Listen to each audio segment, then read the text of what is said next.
our travel group wanted to hear from Lynn, so we invited the whole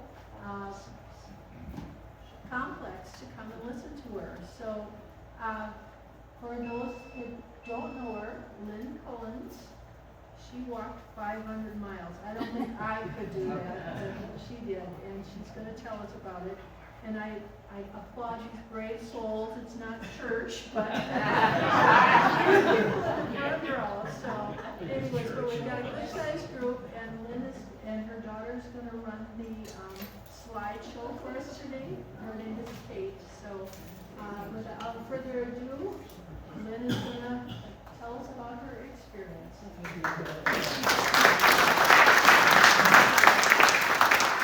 Thank you. Hello, everyone. Wow, it's been quite a journey, and here we all are today. But I see that, everybody has something to say every day, but, well, the front row's empty. I can't believe it.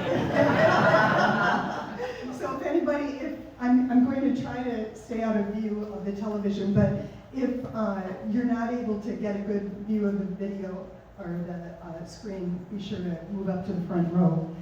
First of all, I'd like to thank the Travel Interest Group for inviting me in today. My Camino journey was amazing, and I'm so excited that I get to share it with all of you. And also I want to thank my daughter for being here, and her in-laws are here, Dave and Kathy, and my friend Ann. As you can well imagine, with having walked 500 miles, these people have supported me through all kinds of crazy things. So thank you for being here. First slide. So the Camino de Santiago has been around for a long time, and it initially started with St. James. So for those of you Catholics are familiar with him, he began an ancient pilgrimage when he went to Spain and spread the word of Christ, and he spent about 7 years in Spain before returning to Jerusalem. And it's said that his remains are buried underneath the cathedral in Santiago. The Camino Frances was established in the 9th century following the discovering of many of his relics along the Camino Trail. A lot of people do it for very different reasons. Some people do it for a spiritual journey, some for a physical journey, others for religious reasons and personal reasons. I can honestly say, I bet I met and talked to 200 plus people on the Camino, and I was really quite surprised. Maybe 2% of those people were doing it for religious reasons. The majority of people were doing it for a spiritual journey, or really as a cleansing. So it was really interesting. I saw one woman walking with a rosary. She was very obvious that she was doing it for religious reasons, but otherwise a normal conversation on the Camino each day was, where did you start? Why are you doing it? And where are you going to end? And so you could find out a lot of people within a kilometer or two. Some people do the Camino simply because they want to meet other people from around the world. And the Camino Frances is the official Camino route. I have done one other Camino. In May of 2024, I walked the Portuguese coastal Camino, and that was 185 miles. And to be honest, when I got done with that Camino, I said, I will never do another Camino again. But the Camino calls you. So how did I get prepared and how did I plan this trip? I wish Janice Ullery was here because she would see me in the hallway many days that I've been staring at my computer and making plans, changing plans, rearranging. But basically what I did is I trained. I did a lot of walking. The longest walk I did one day was in the middle of April, and it was a very hot day, and I walked 12 miles. And I think I walked the last 5 miles in sandals, which made no sense whatsoever, but I did it because my feet were sore from the first set of miles that I had done that day. And I ended up with large blisters on the bottom of my feet, a week ahead of leaving for the Camino. And Tom, I think you were sitting out at happy hour that day when Janice was evaluating my feet and decided to come up to my unit and drain the blisters. So that was how I started off with my training. or finish my training before I left. I also did aerobic workouts. I spent a lot of time buying shoes and returning shoes and learning about what is the best clothes to wear. I knew I wanted to do a little bit of a different routine from when I had walked the first Camino. And the best clothing to wear was anything that you could find that was merino wool. And I have a thing about clothes that itch. So I also bought a lot of merino wool t-shirts and sent a lot of merino wool t-shirts back. The thing with merino wool is it doesn't smell when you perspire, so if you don't get to do laundry for a few days, you're not the smelly person on the trail. And also, when you do get a chance to do some laundry, merino wool dries really fast. I also spent a lot of time planning distances and checking out accommodations, obviously scheduling flights, a bus ride, a train. When I was planning my route, I picked up a guidebook, and it also had discussion in there about elevation. And I knew I could walk about 10 to 12 miles a day. If I had to, I could walk longer, but my sweet spot was around 12 miles.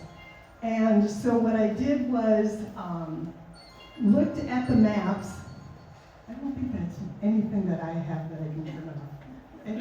Okay, I didn't want my daughter sitting back there going, Mom, help. Okay, it's not my story. What I did is I looked at elevation, I looked at where there were accommodations, and I looked at where there were places that I could stop and eat or fill my water.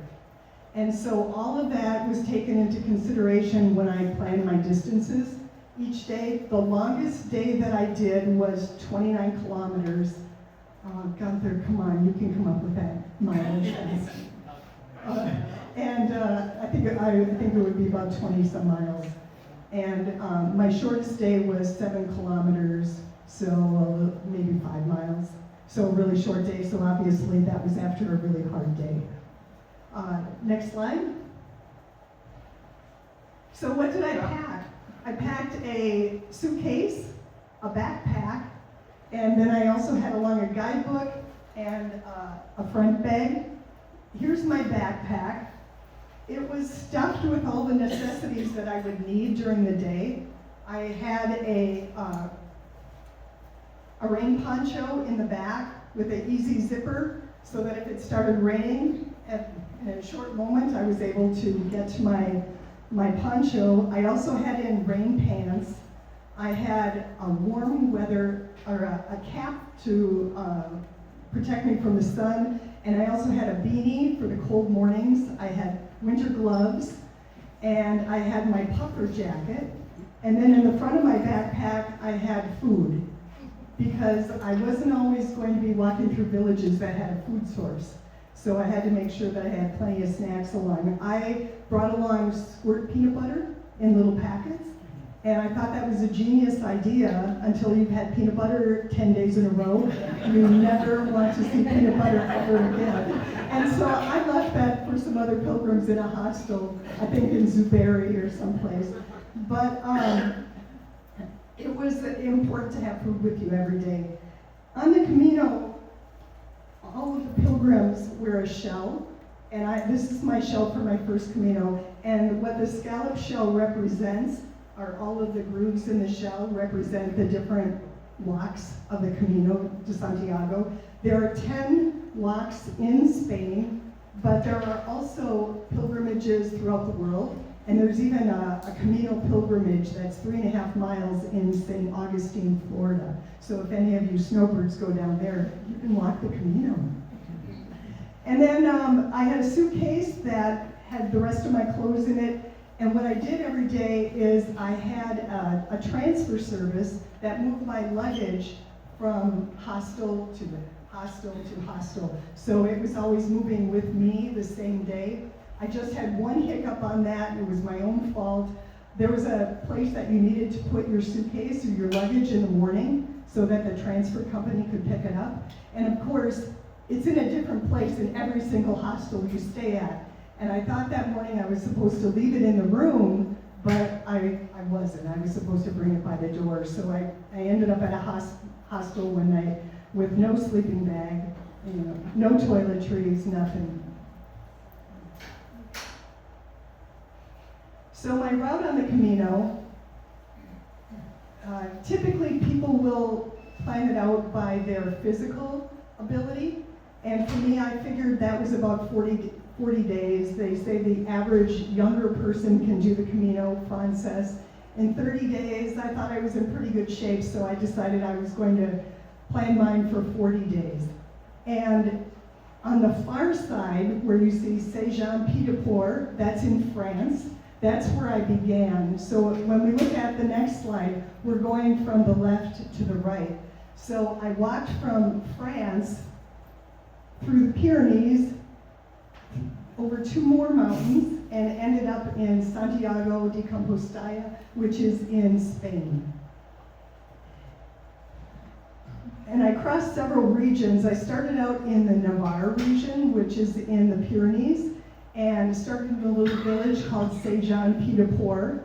And that is the Basque country of France and also into Spain. And they're best known for delicious wines and pinchos. And pinchos are the same as tapas, they just call them something else in that region. And then from there, well, I'm going to just take a step back. There are 3 stages of the Camino. And that first stage is what they refer to as the physical stage. And then the next stage is the mental stage, and then the spiritual stage. So you go through different phases as you walk the Camino. So once I left Navarre, I headed into the La Rioja region, which is absolutely beautiful, and it has lots of vineyards and olive groves. And then from there, I went to the Meseta. And the Meseta is the dreaded 113 miles of the Camino. It's high plains, so you're still in a higher elevation, but it's flat. And it's prairie land. It's dreadful by every single Camino walker, except for this Midwesterner who's used to flat plains. And it was really fairly easy, I thought. So that is the Meseta, and that's why they call it the mental stage. And that's where they say that the Camino either makes you or breaks you. And along the way, people bail.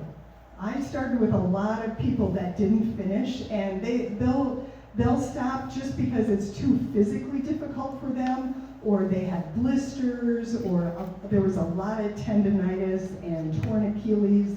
So this is not an easy walk for anybody, no matter what your physical ability is.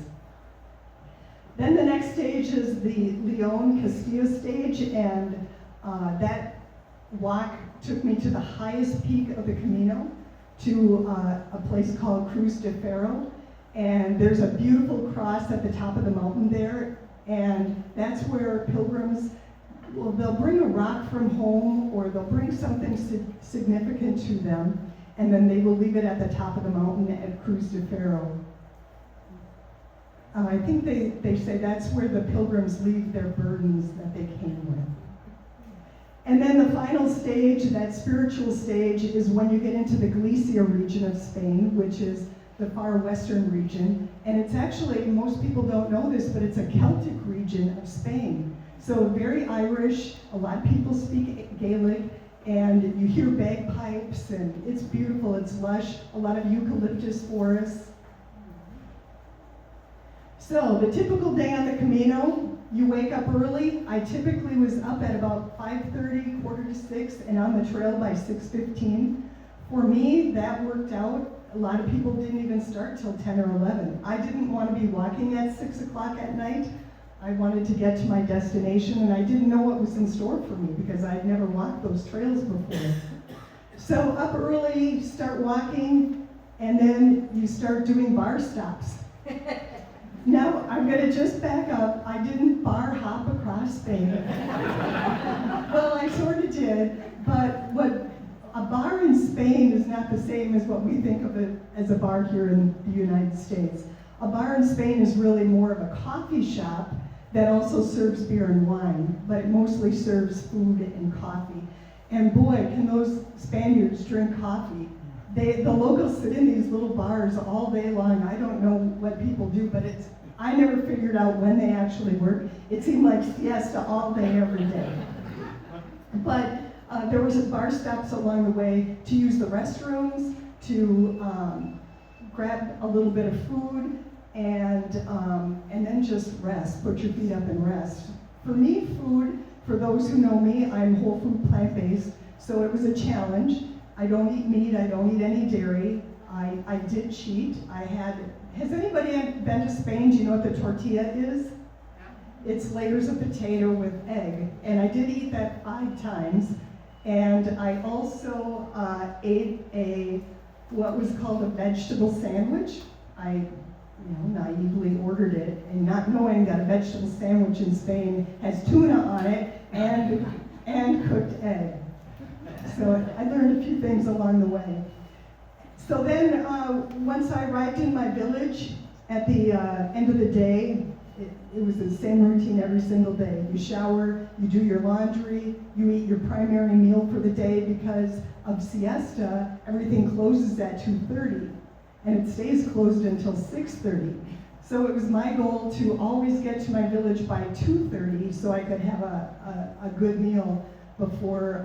There was no way I was going to wait till 6:30 to have a primary meal. So usually by 7 o'clock I was in bed. But that was really the same routine, day in, day out, for 40 days. On average, my distance was about 13 miles a day, 21 kilometers. Average walking was 6 hours. And the universal greeting on the Camino, as you pass pilgrims, the universal greeting is Buen Camino, and that means good path or good walk. And so you would hear that all day. And it was really a fun way to begin a conversation even with people. So where did I stay? I split it up. Cost was obviously a factor. I couldn't spend $233 every night for 40 nights. So I split it up between hostels or hotels, albergues, pensions, and casas. And I'll explain those in a minute. And then also hostels. The difference between a hostel and an albergue is a hostel, it would be an open room dormitory. And so the largest hostel I stayed in had 118 beds. Bunk beds. Bunk beds, so multiply that by 2. All in the same room. And so yes, I should put that on, what did I pack? I did pack earplugs. And then an albergue and a pension and a casa, those are privately owned, and they're typically, you would rent a room, but you would have a shared bathroom. So I could rent a room with 1 bed, I could rent a room with 2 beds, if that was all available when I was making my reservations. But that means I paid for both of those beds, but I wanted the privacy. And then there was one night where I rented a room that had 3 beds in it, but I thought, oh, I'll see who the other 2 people are. Well, they ended up to be people that I started out the Camino with. So it really turned out to be quite fun. Next slide. So hotels. This was the fancy one. This was $233 a night. It came with that nice little jacuzzi bathroom. And in the less than 24 hours, and probably even less than 12 hours that I spent there, I sat in that jacuzzi 3 times. It was heaven. And then in the albergues, this is what they looked like. They were actually really nice. And I know as Americans, when we think of hostels and those type of accommodations, we are a little skeptical, but these places were really nice. And then the hostels you can see here, bunk beds.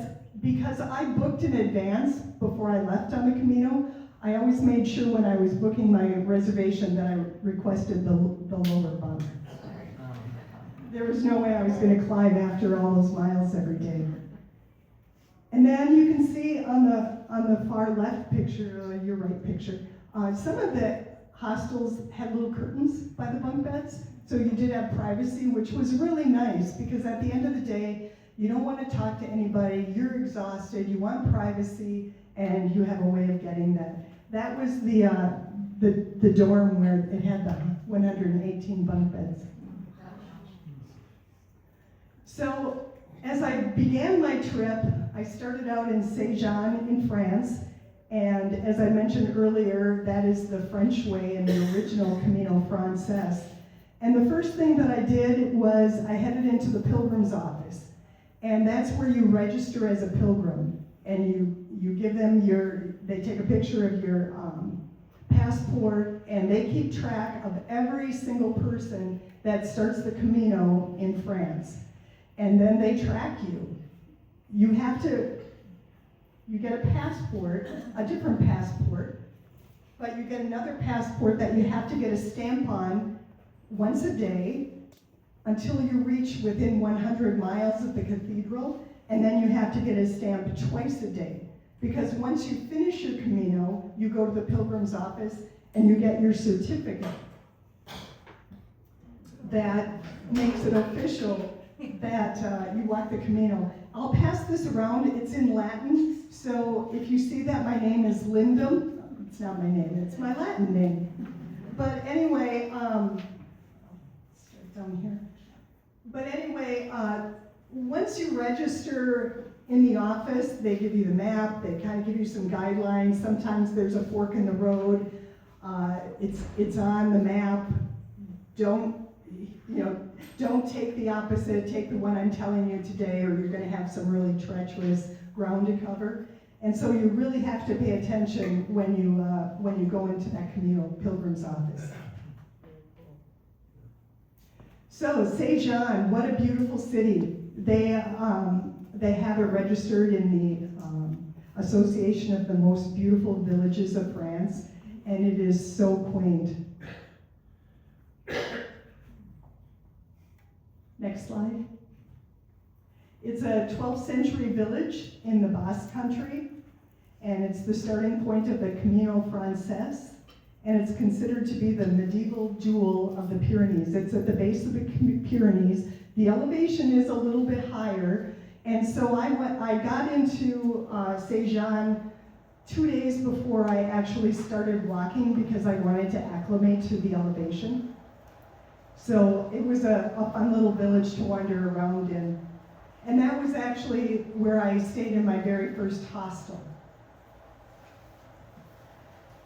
So I left Minnesota on April 21st, and I flew to Philly, then flew to Madrid, spent a night in Madrid, then I flew to Pamplona. You might have heard of Pamplona. And what does it mean? The running of the bulls, yes. So I spent a couple of days wandering around Pamplona, and then I took a bus to Saint-Jean, which was a winding switchbacks. If anybody's ever been on the road to Hana, this was just like that. And it was at that bus station where I met my very first pilgrim. And it was a man and his wife, and they were from Atlanta. And so we were able to visit and knew that we were going to be starting the Camino at the same time. So when you walk the Camino, there's a lot of reference to building your Camino family, and I would consider them to be my first family that I met in the Camino. Kate, do you want to hit that video? These are my first steps leaving Saint-Jean. And as you can see, it's just a paved trail. The trail was a mix of pavement. There was gravel roads. I walked on highways with busy traffic. I walked on loose rock. I walked in wet clay mud that was so sticky and icky. I walked in just a little bit about everything, but leaving Saint-Jean, it was quite easy. Next slide.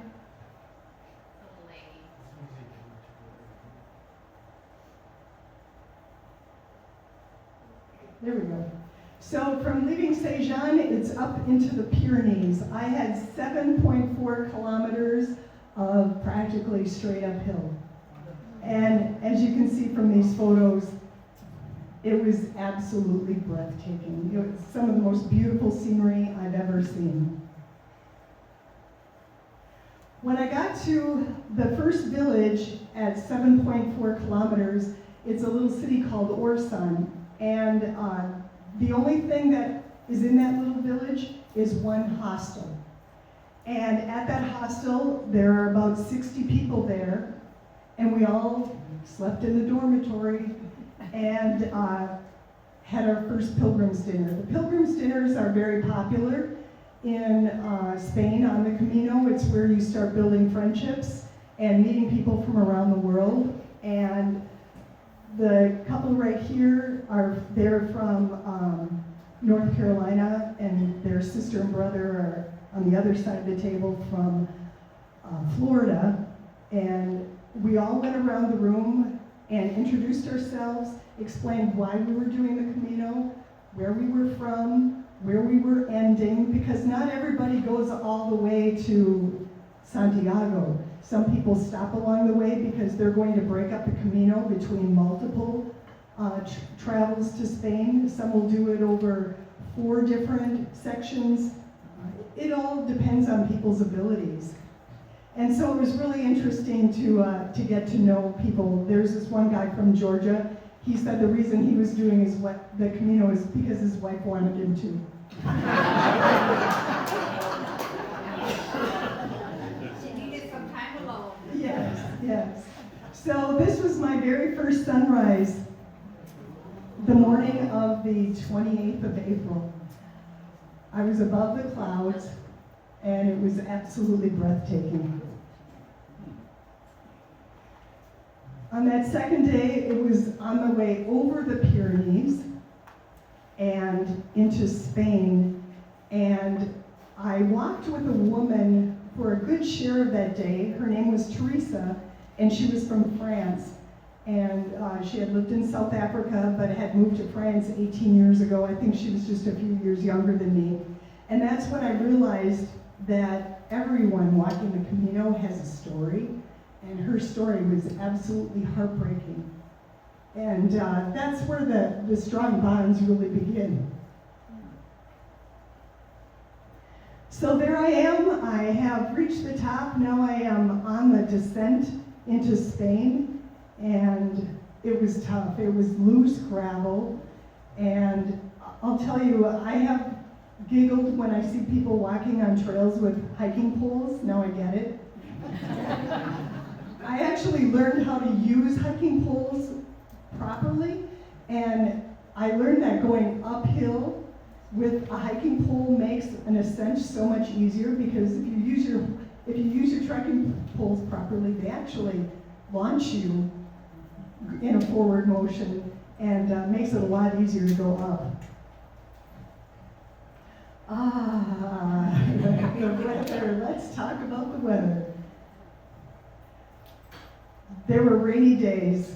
I'm going to be honest with you. Of the 40 days that I walked, there were 30 cloudy and rainy days, maybe 32, and 8 sunny days. So I walked in squishy mud. I used those trekking poles to guide me down village streets and sidewalks because they were slippery. Everything over there is polished and limestone and granite, and it's beautiful, but not really pilgrim safe. So my challenge was always walking in dirty clothes every single day, and really watching my footing. This picture right here really represents the mud well.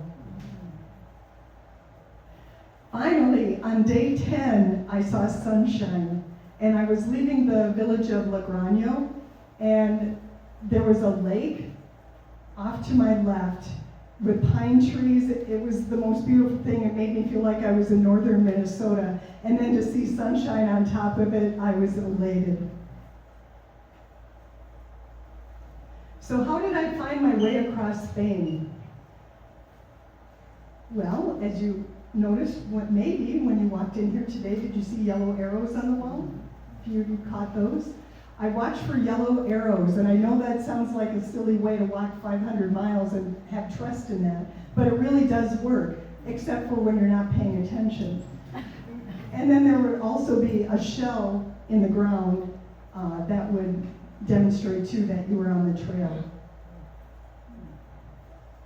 And then there were also monuments and road signs that would show where the trails were. So you really had to be mindful. I'm guessing there's a question, and that's, did I ever get lost? Yes, twice. Always my own fault. I was busy taking pictures. I got to a place where I naturally maybe thought I should walk left and I should have walked right. It took a while. I wouldn't say I walked a mile, but I walked quite a distance where you start to look around and you go, this just doesn't look right.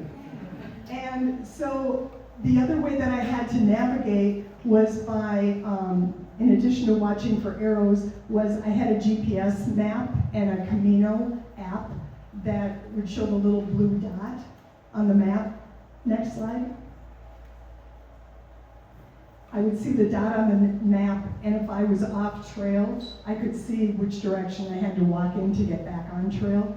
The 2 times that I got lost, it wasn't anything difficult or anything. It was just like backtracking. You just don't want to put on any more extra miles, because really the 500 miles across Spain doesn't account for all of the miles that you walk when you're trying to find your accommodation or food. The landscape, it was beautiful everywhere. There was never landscape that I got tired of. It was either mountains, lush, skinny trail that you had to navigate between the flowers or any kind of growth along the roads. There were olive groves that were beautiful, vineyards that were beautiful. This is one of my favorite pictures. I really wonder, as a pilgrim, how many times my photo got taken that I have no idea, because we were always photographing people ahead of us. And I know I was ahead of somebody too, and I'm in somebody's photos somewhere. I believe this was in the Meseta, as was that one. I know that one was. That one was really the top left, right, was really early in the morning. It was about 5:30 in the morning, and my accommodation was quite a ways off trail. I believe it was 3 kilometers off trail. And so I had quite a walk, but there were others that had stayed at that hostel that night. And so we all knew, we tried to get a taxi. I'm gonna be honest, I was going to cheat. I was gonna take a taxi back to the trail, but first of all, the village was too small, they had no taxis. And they also, the taxis, the minimum is 6 kilometers that they'll travel to move pilgrims around. And then a lot of times as I walked through the villages, there was a lot of gates, or not gates, but walled entries, and we saw that in that one picture. The sky was, when it was sunny, was beautiful.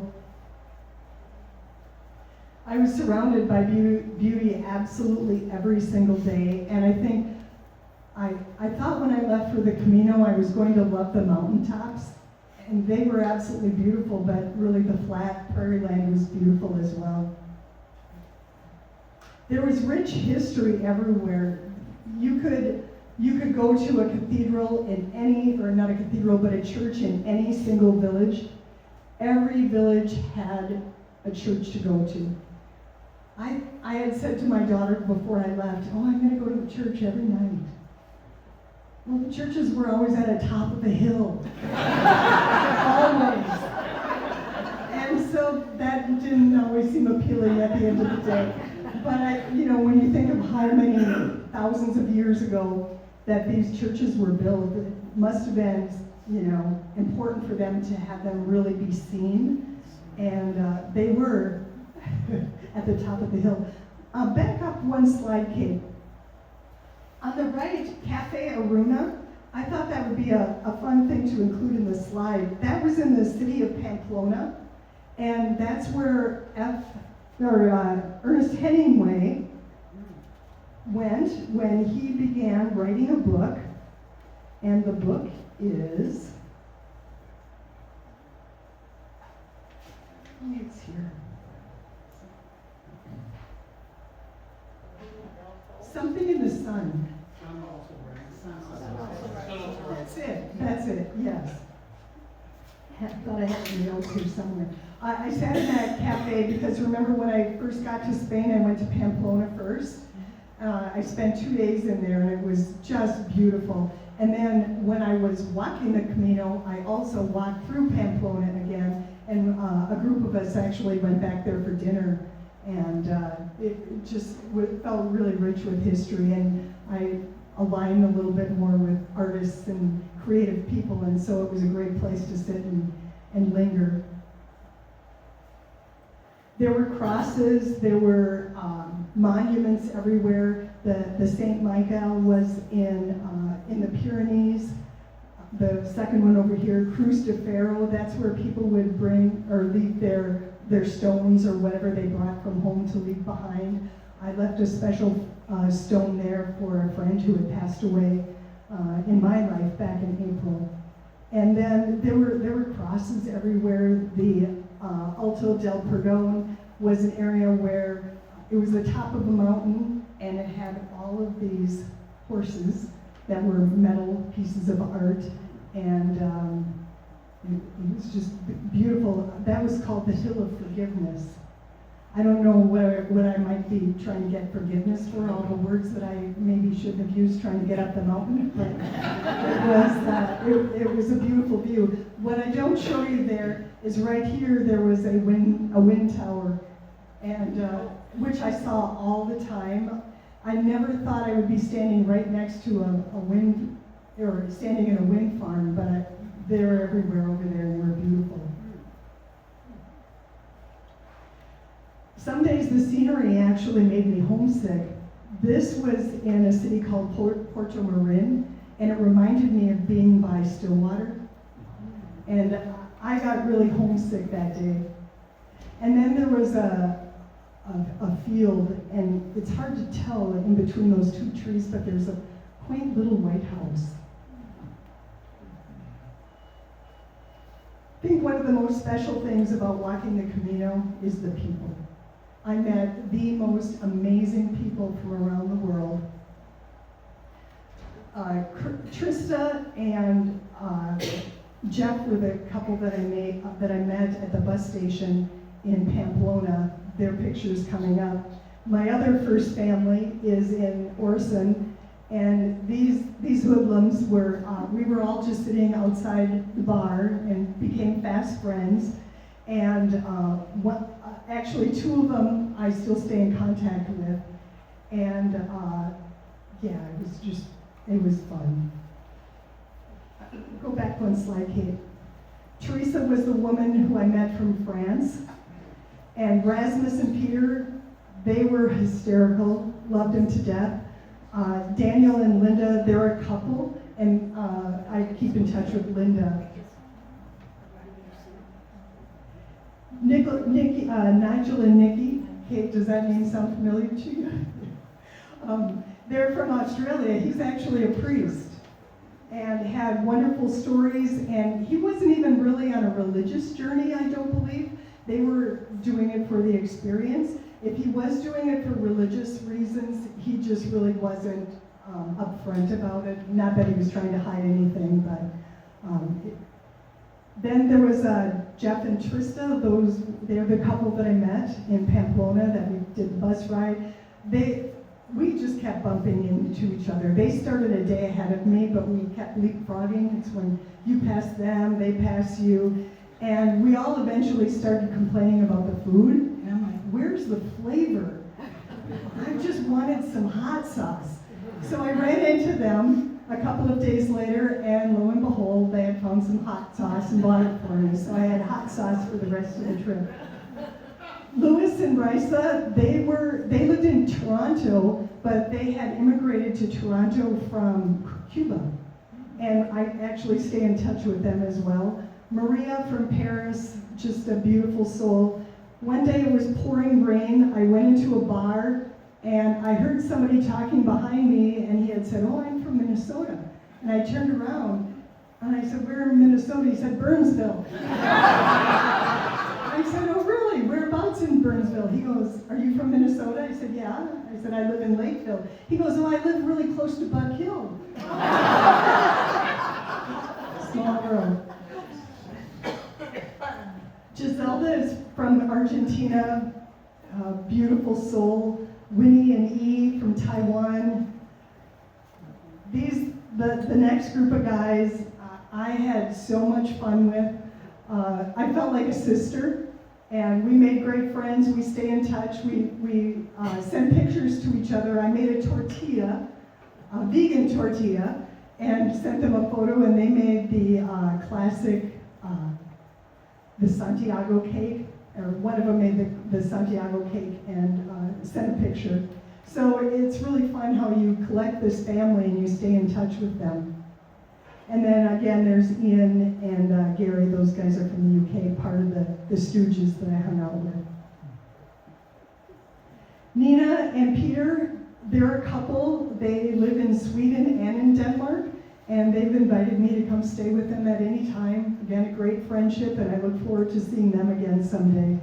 I won't go through everybody here, but just amazing people, amazing friendships that were built, and amazing stories about what took them to France and Spain to walk the Camino.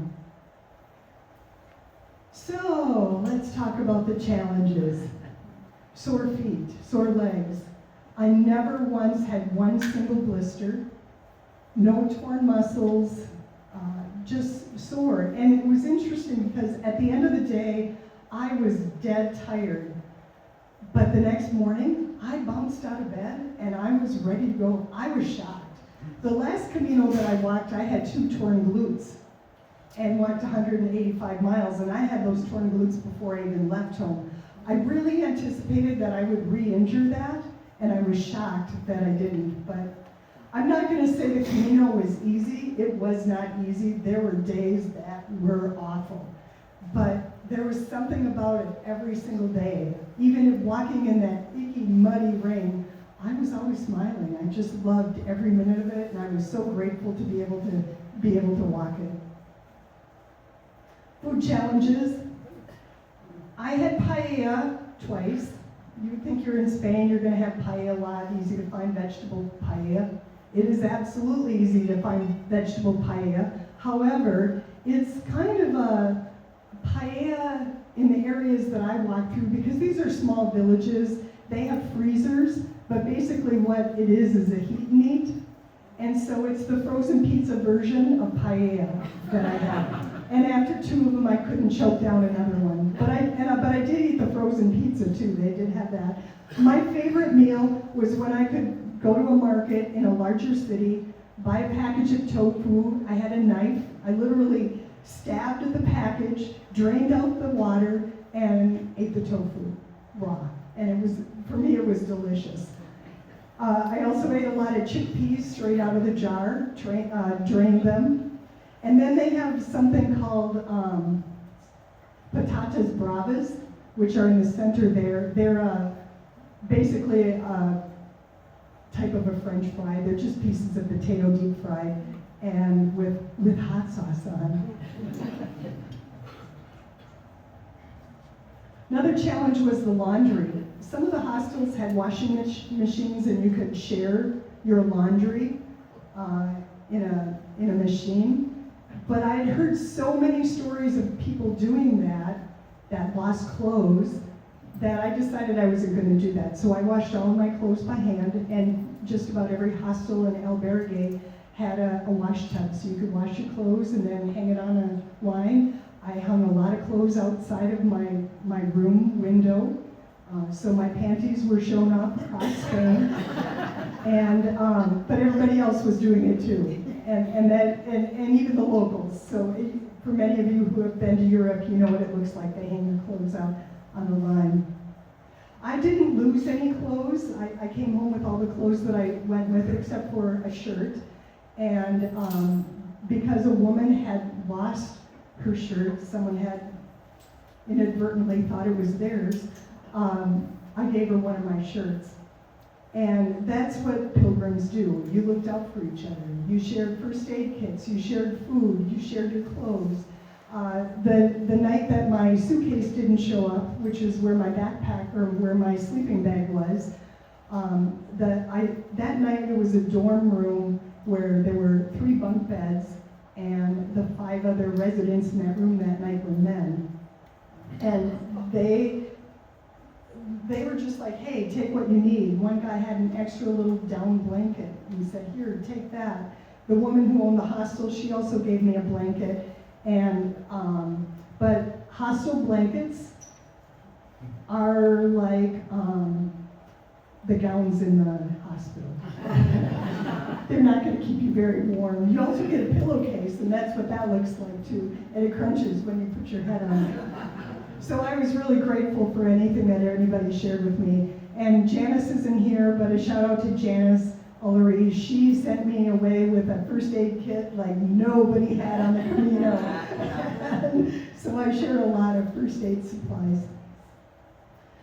My favorite memories, boy, there are so many, but I think one of them that stands out the most is the Buddha Famaria, which is the incense burner that is in the cathedral. So we all walked across Spain to Santiago de Compostela and to a destination, and that is to the cathedral.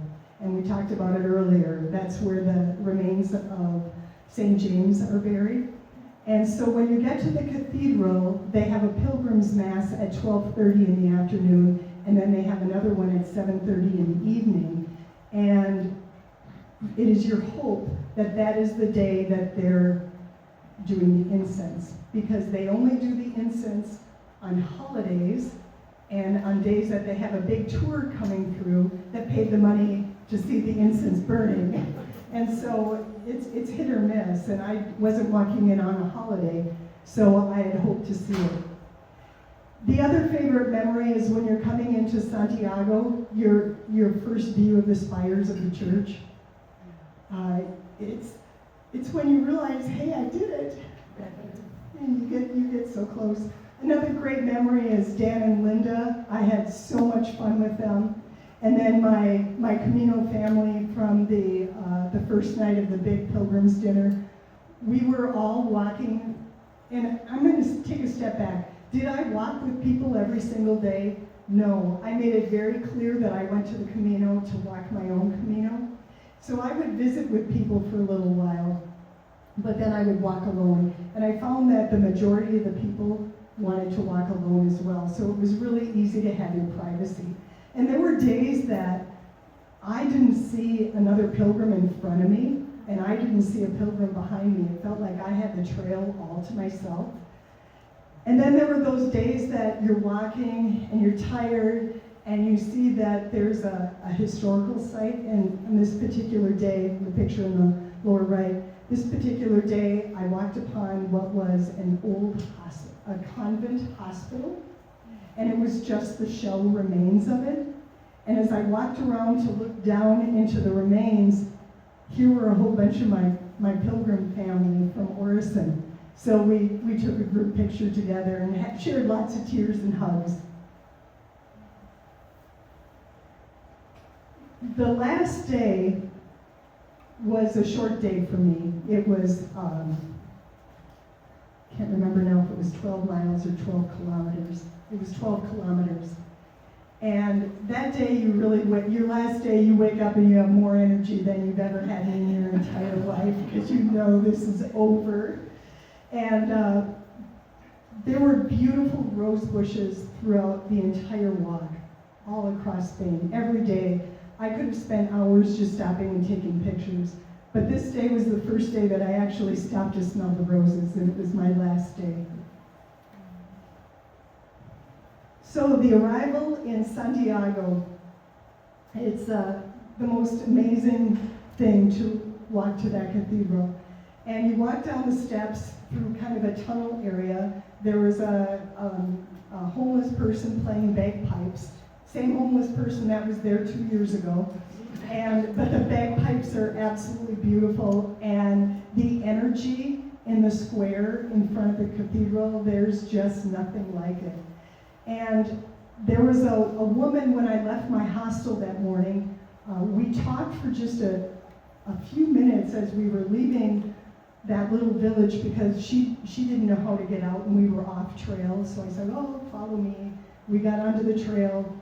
We said our goodbyes. In that short amount of time, she had told me that her mom had passed away just a few weeks earlier and that she was from Barcelona and she wanted to walk the Camino and just have a little bit of space. So never got her name. I did get a picture of her and it was a special moment, so I haven't shared that photo. But the overwhelming emotion that we had coming into the cathedral is amazing. And who was the first person that I saw, that I knew? It was that young woman. So she took pictures of me, I took pictures of her, and we hugged and we cried, and I told her how proud her mom would be of her for walking that journey. It was 40 days, 39 walking days, only one rest day. I figured out that if I had some short days and some long days, I could essentially use my short days as also a rest day. Because if I was only going to walk 3 hours, that's a long day. If I was going to be in a village on a rest day, I'm going to be out walking around anyway, so I may as well walk a few kilometers and get to the next village. So that was my strategy in doing my planning. I walked over 3 mountain ranges for a total of 1.1 million steps. Who are step counters here? Karen, where are you? Yeah, that was amazing. My highest ascent was 4,700 feet on day 2. And I did all of that with 0 blisters, 0 injuries, and memories to last a lifetime. And that, yes, the final day, I guess it was 12 miles in 3.5 hours. So a little bit about the cathedral. It began being constructed in 1075 and was officially completed in 1211. And when you think about, we just celebrated our 250th anniversary a week ago. The medievalness of this whole journey was amazing to see all these old churches and cathedrals. So getting into Santiago, we saw the slide earlier where I said there's a 12:30 p.m. Pilgrim's Mass, and I got into the cathedral that day early, so I knew I was going to see the Mass. So it was a rush to go to the Pilgrim's office to sign in that I had registered, that I had completed it, and then check into my hotel and hopefully have time for a shower, but I couldn't get into my room yet. But I had a really nice hotel that night, so I was okay with it. I knew I was going to be living large at the end of the day. And then made my way back to, and then I had an appointment to get a tattoo. But I made my way back to the cathedral and was able to see the Pilgrim's Mass. And they have an incense dispeller that weighs 176 pounds, and it swings at the speed of 42 miles per hour. No, back up a second. Hit that video.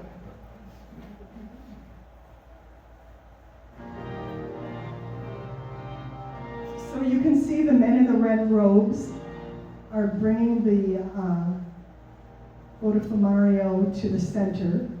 It's on a rope with a pulley at the top.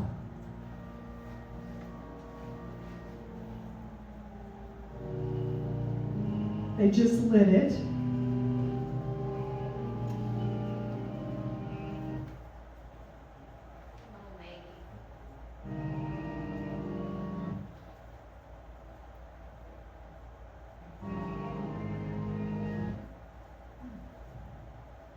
We don't have to explain the Wi-Fi here, do we? We're all well aware. Oh, it doesn't want to go. Okay. Well, if anybody wants to see this,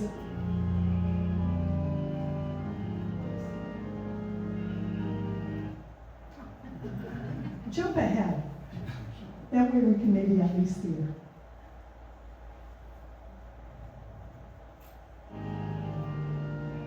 Okay, so they're raising it up. It's not gonna love you because it's lagging. Okay, that's all right. So they raise the Botafumario, and then they swing it. I'm not sure if they're monks or who they are, but they pull it back, and then they pull it down, and it gains distance, and it gains mileage, and this thing just soars across the church, and it is absolutely spectacular. What's the purpose of that? It's not going to cooperate. Any Catholics in here that can explain incense? Smells good. Purifying. Oh, you know what? I actually know the answer to that, Anne. Thank you for reminding me. Years ago, when pilgrims first started walking the Camino, they started burning the incense because the pilgrims smelled so bad. This is true. I found this on the internet. They smelled so bad that they decided to light the incense to clear the air of the stench of pilgrims.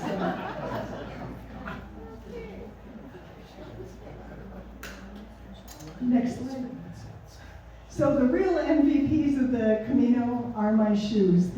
They were nothing spectacular. I paid $69 for them at DSW, and I had a $25 off coupon. They were Sauconys, and everybody who had hokas on the trails were always trying to find a store where they could buy new shoes because they had literally walked right out of a sole. Not to badmouth Hoka, but they weren't working out for the pilgrims on the Camino. And I was pretty proud of my cheap shoes. The bottom, so they were trail runners, so they have kind of a sticky bottom with a lot of grip. They were flat by the time I got into Santiago. There was no tread at the bottom at all. But I had no complaints about the shoes. So some of the lessons that I learned on the Camino: every ascent eventually ends. Going up those hills was hard. Climbing those mountains, it was hard. The worst part is you started in the morning and you see a mountain in the distance, and you know what that means. You know in another 2 days you're going up it.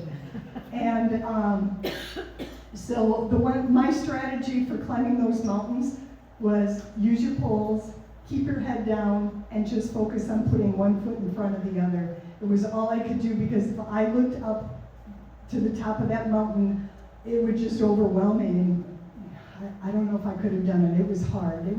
Every single day was a mental exercise of how you were going to endure all that was going to be thrown at you. The other thing that I learned is clean socks are pure luxury. Wine in Spain is cheaper than a bottle of water. Tuna is considered a vegetable. And pilgrims are the happiest people on earth. Any questions before I...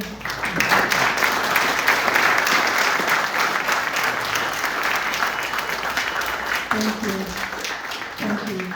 Any questions before I have a kind of a closing? Yes. Did you feel 100% safe the entire time? Great question. Did I feel 100% safe all of the time? Always. I'm afraid to walk in the dark, and I would never go for a walk in Prior Lake by myself. I live close to the casino. I would never walk, but I walked all across Spain, all by myself. I never had anything that felt threatening, but I did have a man flash me his chorizo one day. That was it. Great question.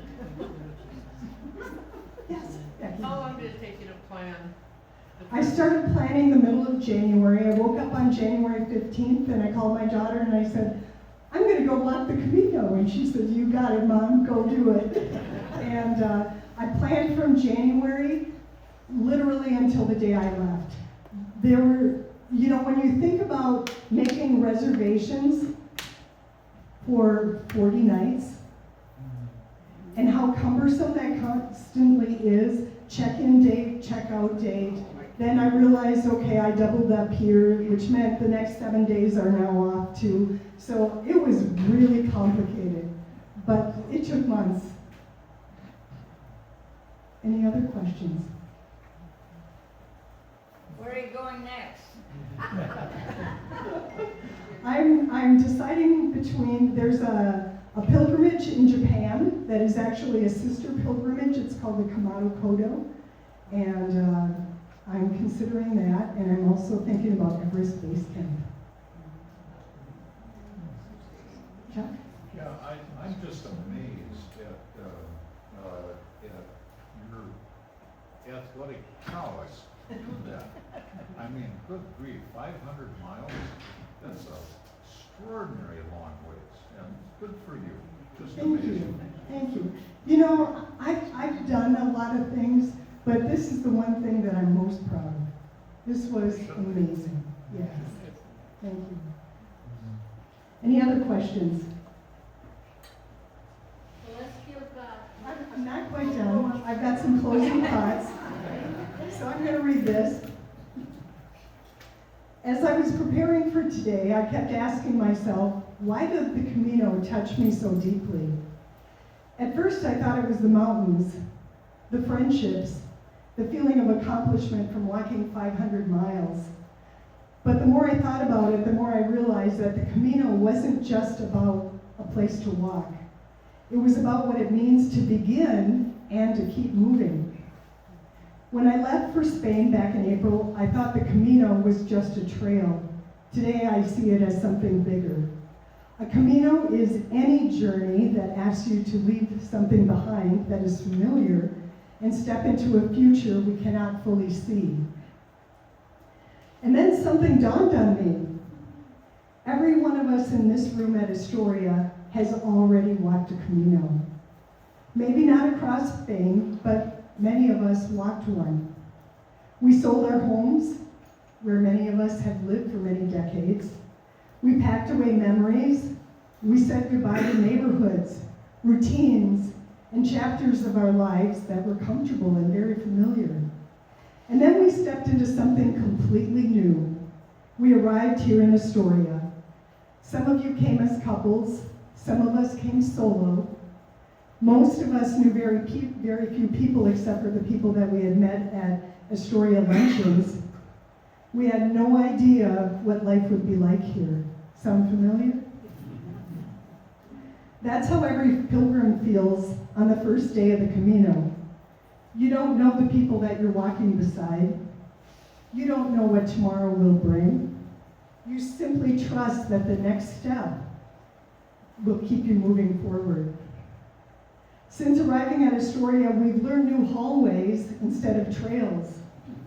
Our great room has become our gathering place instead of a pilgrim hostel. We've shared meals, we've laughed together, we've supported one another through illnesses and through losses. We welcome new neighbors just as pilgrims welcome new faces on the trail each day. And slowly we became a Camino family. I used to think of the Camino ended when I reached Santiago, but now I know better. The Camino simply taught me how to recognize the next pilgrimage when it appears. And for many of us, that next pilgrimage began the day we moved into Astoria. This isn't just where we live, it's our trailhead, where every hallway leads to another conversation. And every gathering is another reminder that life is somehow inviting us to something new and encouraging us to grow. We're no longer building careers and raising children. We're building something even more meaningful. We're building this new chapter of our lives together. So thank you for following me on my journey across Spain. Thank you for cheering me on, and thank you for welcoming me home. But most of all, thank you for being a pilgrim with me.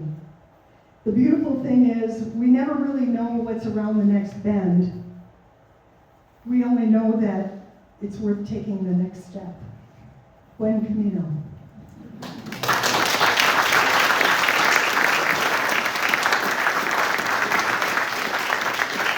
I almost forgot something, so I added it at the end of the slide today. The grand finale of my Camino was I got to see Pope Leo in Madrid when I got back to Madrid. So from Santiago, I went to Madrid, and Pope Leo's motorcade went by right outside of my hotel room.